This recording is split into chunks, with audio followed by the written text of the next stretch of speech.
And let me go ahead and pause this, and we'll look at the video. What do you mean? What do you mean? Fuck you, McCuck. I'm saying AV was awesome. I'm saying yes, they already had something amazing, which was AV. Fucking idiot. Fucking dumbass cuck. Sorry, go ahead. Okay.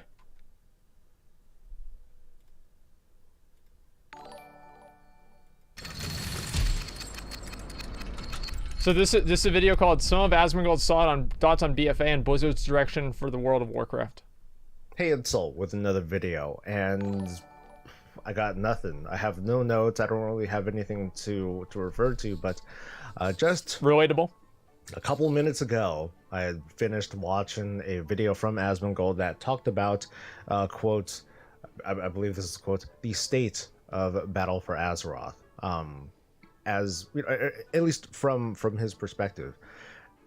When I was listening to the whole thing, it was kind of like greatest hits of MMO Champion and the WoW forums and certain areas of Twitter that go into pretty much every negative slant of a critique that you can get to with regards to this expansion and the direction that World of Warcraft has been going in over the past several expansions.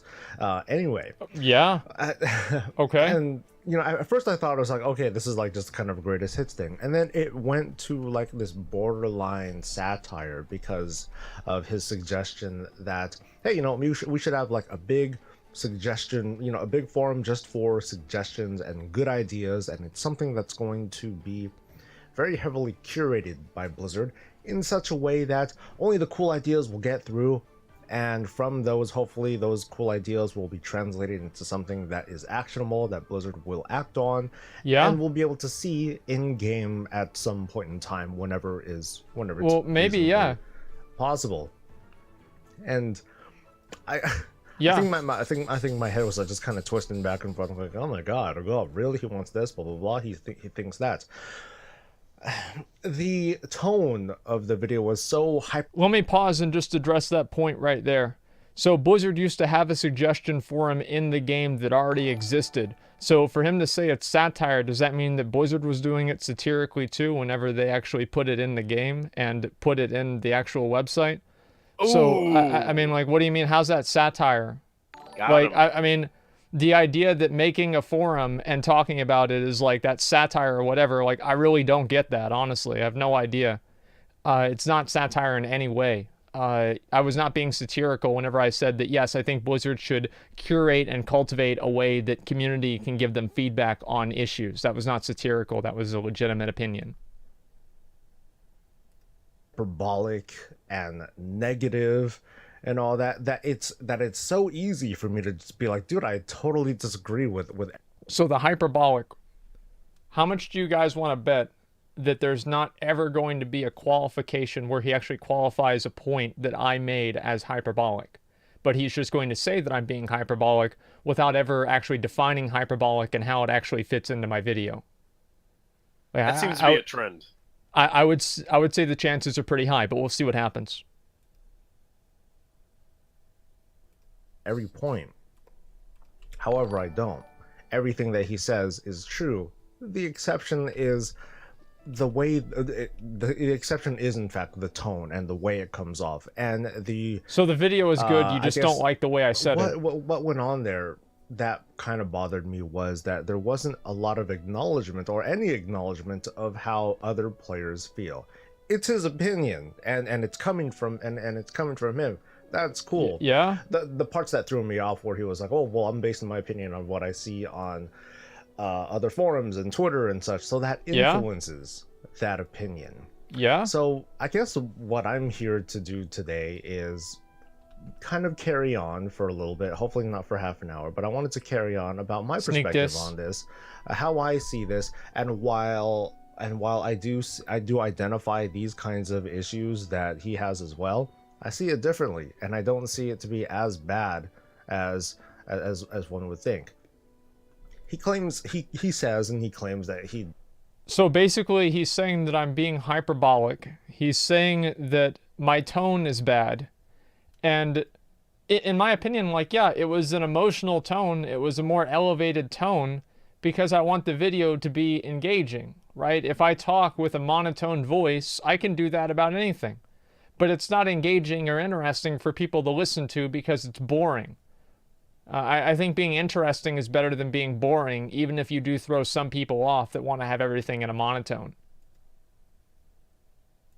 Doesn't represent players. I don't think I do the same either, but I think that he does come from the perspective of the players that are part of the forums and Twitter and Facebook and YouTube and whatnot, who offer these critiques.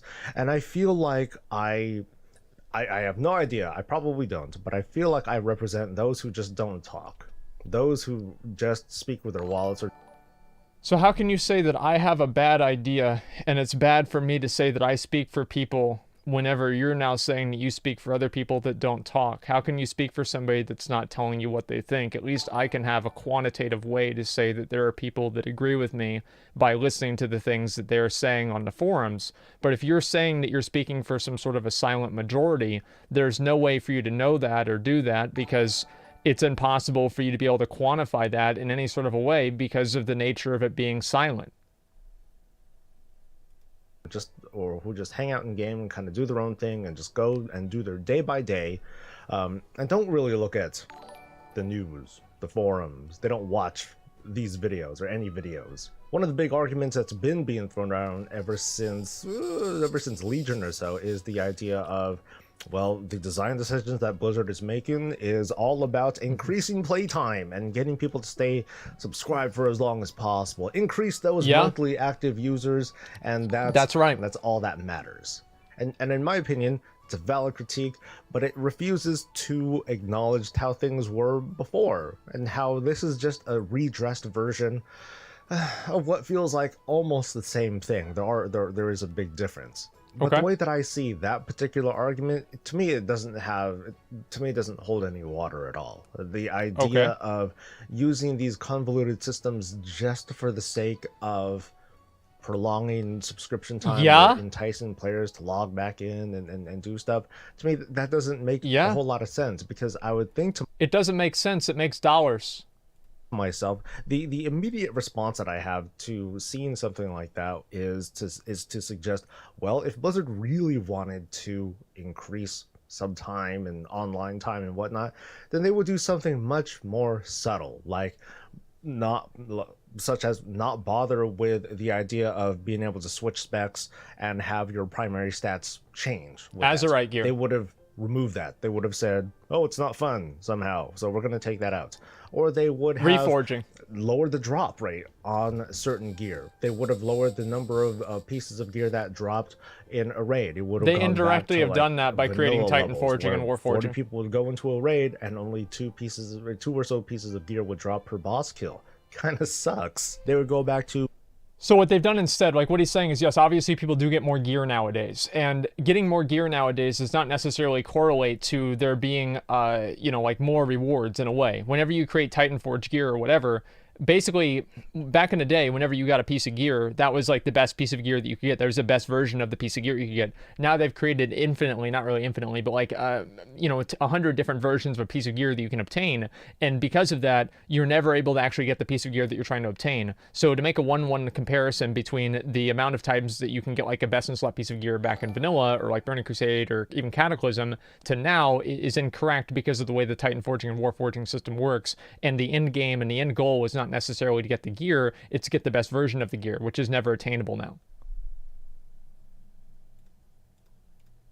Having ridiculous Black Temple level attunements in order to just get into a raid. And the Jaina questline to get into Siege of Borealis. The War Campaign questline to get into King's Rest.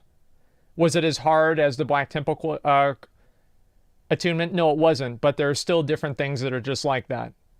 The whole premise of prolonging subscription time is countered by an argument that is stated by other players. Maybe a different segment that says, well, all you have to do is do LFR and you're done with the game, and then you feel like you don't have anything to do when you ask, oh, where's the content, Blizz? So I'm not saying that any of these opinions are wrong, but that these opinions and that the players themselves, they have all sorts of different opinions, many of which contradict with each other. And from that, the whole premise of creating a forum that's just designed to curate good ideas, that ain't gonna work. I mean, it's very idealist. I appreciate the sentiment and the passion behind wanting something like that, but that ain't gonna work, dude. Good argument. You'll easily have conflicting ideas that have very strong and good points that come from all these different camps. Well, that's the point where the developers would have to make a decision as to which direction to go in.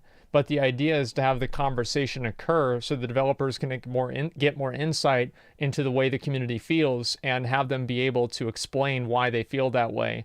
And through the general, like, I guess, like Darwinism of ideas in like a forum, the more positive ideas will be outvoted more and the more negative ideas will be outvoted less.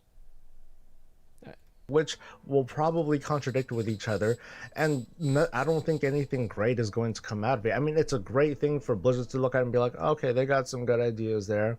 Okay, that's a good idea here. Yeah. Okay, well, whatever. Let's go with what we were doing, okay? There's also the conversation that went on, and this also happened in Asmongold's video too, about the premise of, oh, we're just playing in the Skinner box. We're just chasing rewards and carrots, and we're fed up, and some other analogy like that. You know, I'm pretty sure I'm just playing a video game. And that the whole premise of a video game is, I mean, this is another cynical way to look at this thing. It's, well, I'm just playing ones and zeros. I'm just looking at pixels and that sort of thing. So for me to try and understand a game system so much that I have to break it down into the psychological level, like, it's, oh, this is just a series of dopamine rushes and such. That, to me, that is an active effort to take the fun out of things and turn it into a calculation, which... Analyzing the game and being analytical in the way that you look at how the game incentivizes different types of behaviors now makes the game unfun. I think that you can make an argument that for some people that's true, but at the same time, I don't think doing that by its own nature makes it unfun. If you're saying, like, because it's a video game, you should just play it and have fun and not care, like, why certain things go into the game, I would disagree with that pretty strongly. Is a stance that I take with regards to things like simming and all that. To me, simming takes a little bit of the fun out of the game. Although that's a very debatable stance that I'm taking, because there are many folks that love to there's a lot of people do that and be able to go take that path of being able to maximize or min-max their performance. Now, there is one aspect that I think Asmongold and I are more closely aligned with, and that's the idea of being able to work towards something. You know, setting a goal and targeting something that we can eventually work towards. I think he missed the point of, I think he missed the part about, hey, there's the weekly conquest gear award, you know, the weekly PvP award that you can work towards. You know exactly what it is, you can go for it, but you know, at the same time, there is a random fact. I did not miss the fact that there is a 355 item that after 2 or 3 hours of queuing I can obtain. Yes, I did not miss that. I intentionally ignored it. Factor whenever you complete higher end arenas or rated stuff in order to get decent gear. I've said this story a number of times. It's about the Red Sword of Courage. It's a sword that drops from King Yimron on heroic King Utgard Yimron Pinnacle in Utgard Pinnacle back in the That's Wrath right. of the Lich King days. And I think I killed that dude maybe like 50 some odd times before I can get this this sword. I really wanted it, and so I got it, and I felt pretty proud of myself when I finally did, or at least I felt very relieved after like the 50 some odd run. These days, maybe because I'm getting old and kind of cynical myself, but I just forget the name of gear these days. It doesn't matter. It's like I look at the source, I want it, I see it, it looks really cool, but I wouldn't consider the story behind obtaining it to be very memorable. And the reason why is because there's so much feasible, reasonably good gear that's out there that it makes that final goal of getting that thing that you actually want. I think that's true. It doesn't make it feel nearly as fulfilling. This is a trade-off where the perspective on it's where Asmongold and I diverge I think that is true. He sees it as a slot machine. I see it as just incremental rewards. That's it. Nothing special. Once upon a time in the Burning Crusade days, there were so few pieces or so few sources of gear that I would often go weeks, months without getting anything worthwhile. Not even like a side grade or just nothing incrementally good, because I already got the piece of hero badge gear or whatever. You have to do the raids, and nothing else would drop for me because I wasn't really capable of raiding beyond a certain level. Yeah, it's the difference where in the past you got nothing. Cool, you get something good. These days it's you get decent, okay, decent, downgrade, nah, decent. You know, you get a different kind of reward scheme going on. I wouldn't exactly call this a slot machine, because if I were to say, if you well, then what is a slot machine? Like, if you wouldn't call that a slot machine, what would you call it? The point that he's making is actually completely valid. What he's saying is that now, because you obtain more and more gear, it's not feasible for every single piece of gear to be valuable in the same way that it used to be, because you would just complete your best in slot set in a matter of like days. That does make sense. But the solution to that is not to just keep doing it the same way. The reason why he remembered the pieces of gear that he got beforehand is whenever you got the Red Sword of Courage, he wasn't thinking about getting the Red Sword of Courage that was Warforged with the socket. He got the Red Sword of Courage, and that was good until you got into, I think it was Naxxramas or something. So that's why he remembered it, is because it was a definitive upgrade, and he had it for, it made an impact on his character in a way that gear doesn't now. And I think that's definitely true. That now they have more gear, and it does make things harder, and there is incremental growth in a lot more ways. Is incremental growth better than like kind of big jumps in power? I don't know. In my opinion, I think that it kind of is not as good, because it diminishes the feeling of upgrades, but I can see a counterpoint for that too. If I were to say that current BFA and Legion as well, that their progression system is a slot machine, then I could easily use the same thing as before, except that you won nothing instead. The question that's being posed here for you could use that analogy for anything, right? If there's ever a piece of gear where RNG is an influence, there is inherently a slot machine mechanic that's going on, right? You roll the dice, and it's not even really a slot machine, it's a random element going on, where you roll the dice, and you either roll or flip a coin, you flip, yeah, heads or tails, right? Yes or no, get it or don't get it or get got. The truth is that obviously, like now, you have to roll, instead of one coin, you have to flip 20 coins in a row in order to get the same thing that you used to be able to get with flipping one coin. Now, was flipping that one coin harder back in the day? Yes, it was, but it was also more rewarding and more fulfilling, because you knew that whenever you flipped the one coin, you didn't have to worry about having to flip it 5 more times in order to get the thing that you actually wanted. For you folks at home and on the toilet who are experiencing this kind of system is simply, what do you prefer? Do you prefer a very heavily curated and rep gated or time gated system where Blizzard will eventually distribute like nice pieces of gear for you? Or would you prefer a system where you are showered with gear, and eventually among those things you'll get something good? It's like Maybe Diablo I'm losing 3. my mind, but I see these two systems as pretty much the exact same thing. Only with this current system, there's a lot more colors to work with. So cool, it works with my transmog. And by the way, yes, people do care how they look like. That's something we can agree on. I don't mean this to be like this. So let me replay that just a second. Or would you prefer a system where you are showered with gear, and eventually among those things you'll get something good? Maybe I'm losing my mind, but I see these two systems as pretty much the exact same thing. Right. They're not. Here's why they're not. Is because basically the Red Sword of Courage was about an 8% drop rate, 8 to 10% drop rate off of King Yimron in Heroic Utgard Pinnacle. It's level 80 Heroic Instance. The chances of you getting that sword is 8%. That's a baseline 8% drop rate. The chances of you receiving something that is equivalent to that sword now in Warcraft is a 0.8% chance or a 0.08% chance because of Titan Forging and War Forging. So in order for all of the stars to align for you to get the item, it's substantially less. So to compare the two things and say that they're the same is just completely untrue because of the degree of RNG. I don't think anybody is saying that every single boss should drop a piece of gear that's exactly the same every single single time that you kill it, but I think the degree of RNG and the removal and the amount of times that you're removed from being able to obtain your goal is the main problem.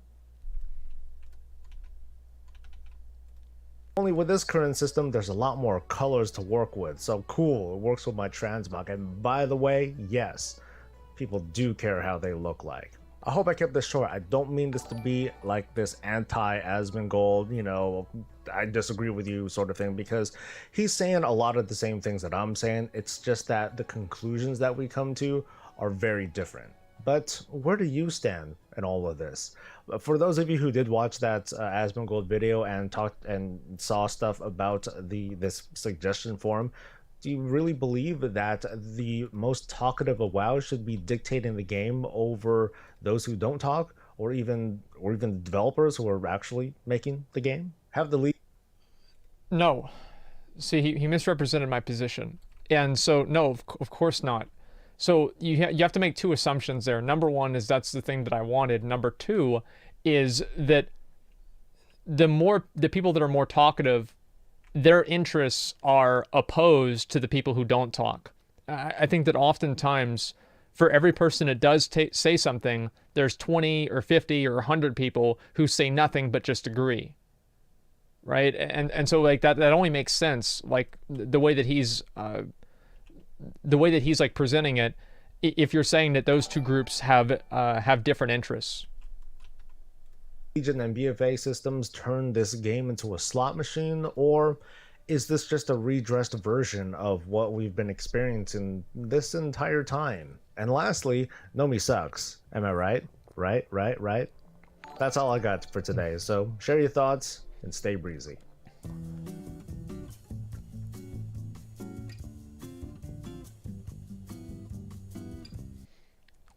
So what do you think?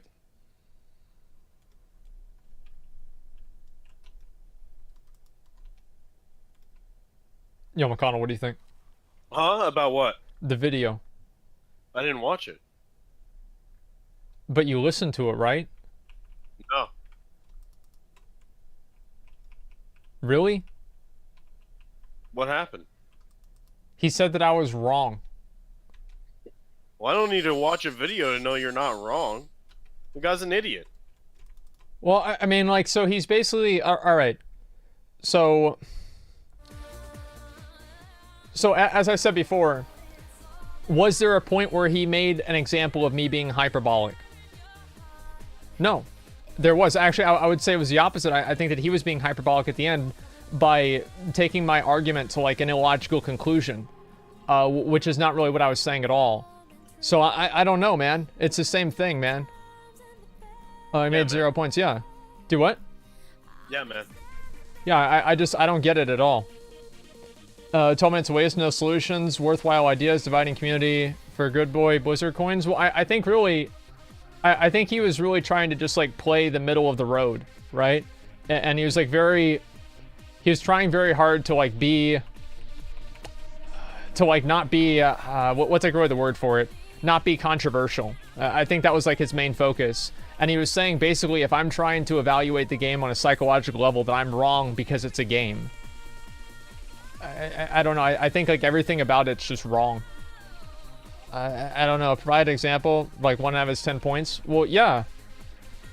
Okay, so like to not be confrontational. Yeah, exactly.